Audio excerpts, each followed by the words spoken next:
Hello dear friends, this is Dr. Deeptesh Patel. Welcome back to online video lecture series of jet propulsion and aircraft engineering. This is lecture 6 of fundamental of gas dynamics. In this video session, we are going to study Rayleigh flow and Fano flow in detail. So let's settle up. First of all, let's go through the Rayleigh flow. Rayleigh flow is basically a flow into the constant area duct with heat transfer and without considering friction.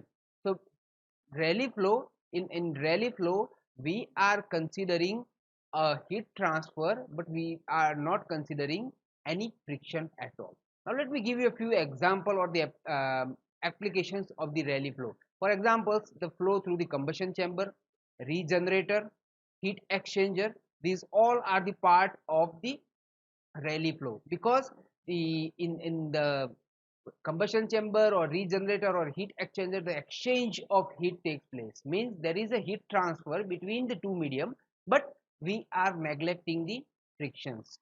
So the flow takes place in such kind of application is known as the Rayleigh flow. Now there are a few assumptions that we have to make for the Rayleigh flow, and these assumptions, like, we'll go one by one. The first assumption is the flow should be one dimensional and steady. Second assumptions, that the flow should take place in constant area section. So means the duct or the enclosed space should have a constant cross sectional area like a same diameter pipe. Then we are neglecting the friction, so there shouldn't be any friction into the flow. The friction is completely neglected into the flow. The next assumption is that the fluid which is flowing into the duct should follow the rules of characteristics gas constant, or gas is perfect. And the last assumption is that there is no any work transfer takes place across the boundaries.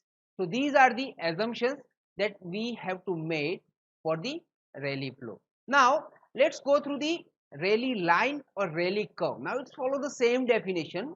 When we depict the Rayleigh curve, which is having constant duct, the flow which is having constant duct area, in which there is no any heat transfer without there is a heat transfer without any friction, there is no any friction, is known as the Rayleigh flow. So let's depict the curve of the Rayleigh flow into the HS diagram, and which curve or the line that we get is known as the Rayleigh line or Rayleigh curve. So in short, the flow in a constant area duct with heat transfer without friction is described by the curve, and that curve is referred as Rayleigh curve or Rayleigh line.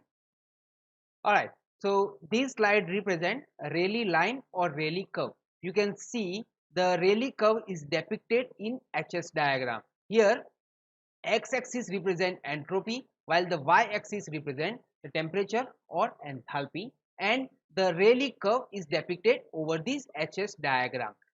You can see the constant enthalpy and constant entropy line in the curve. Point E represent the highest enthalpy, while the point R represent the maximum entropy. Okay, the portion above the maximum entropy is represents at subsonic, while the portion below maximum entropy is represented by the supersonic. Since we know that entropy increase by heat addition and entropy decrease by heat rejections, so therefore the Mach number is increased by heating, while the Mach number is decreasing by cooling at supersonic flow.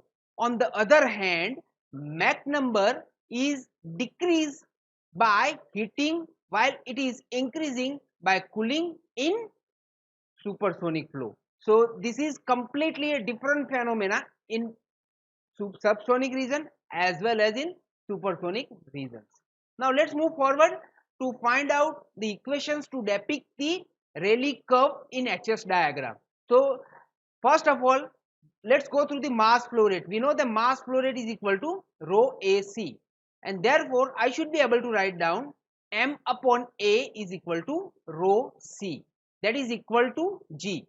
G is equal to ma. Well, g is a mass flow density. Capital G represent mass flow density. Therefore, G is equal to m upon a is equal to rho c, and therefore I should be able to write down G is equal to rho c, and therefore C, which is the fluid velocity, C is equal to G upon rho. So here C is a fluid velocity, G, capital G is a mass flow density, and rho is a density.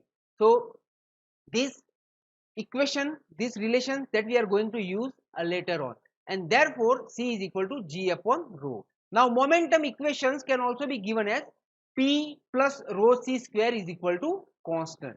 And now let's substitute the values of C in the previous equation that we have defined.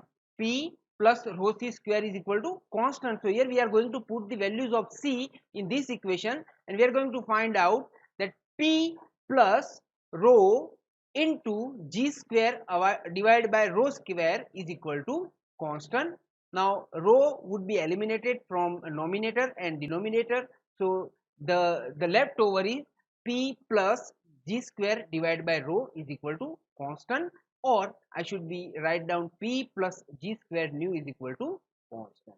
So this equation may be used to depict the Rayleigh curve in HS diagram. Now let's move forward to Fano flow. Fano flow is a flow that takes place in constant duct with friction, without heat transfer and work transfer. So Fano flow, when the flow takes place in constant duct which has a constant cross sectional area, that would consider the friction, but there won't be any heat transfer or work transfer, is known as the Fano flow. Now Fano flow is also takes place in many different applications. For example, let's consider the insulated pipe, insulated long pipe, in which the friction is a primary factor for the pressure drop. So Fano flow is a kind of flow that is being considered for many different applications as well. Now these are the assumptions that we should make for the Fano flow. The first assumption is one dimensional steady flow. So the flow should be steady and one dimensional. The second is the flow should take place in constant duct area, means the cross sectional area should be constant throughout the flow. Then a third is there is no any heat transfer, right? Then fourth one is the gas is perfect. So the whatever the fluid that we would consider would follow the rules of perfect gas with constant specific heats. And the last assumption is there won't be any work transfer across the boundary. So these are the assumptions to define the Fano flow. Now let's understand what is the Fano line or Fano curve. We use the same formula again. Flow in a constant area duct with friction, without heat transfer, is known as the Fano line or Fano curve. Okay, so these diagram represent the Fano line or Fano curve. So if you depict the Fano curve in HS diagram, you would get a such kind of curve. Here the the y-axis is represented by H, which is enthalpy or temperature, while the x-axis is represented by entropy, that is S. Now the whole curve is being divided in two different portions, portion A to B and portion B to C. At B the velocity is sonic, that means the Mach number is equal to 1, while from A to B is a subsonic regions and C to B is a supersonic region. Now here the effect of friction in subsonic region increase the Mach number and velocity, but it decrease the enthalpy and pressure. On the other hand, the effect of friction on supersonic flow region decrease the Mach number and velocity, but increase enthalpy and the pressure. So this is how the effect of frictions takes place on two different regions, subsonic and supersonic regions. Now basically, according to the thermodynamic law, for adiabatic flow, and entropy is always increasing, it cannot be decreased. So we cannot say that the flow from or the line from B to A or B to C is possible. So there is a no possibility of flow from B to A or B to C. Now let's derive the equations for Fano line or Fano curve.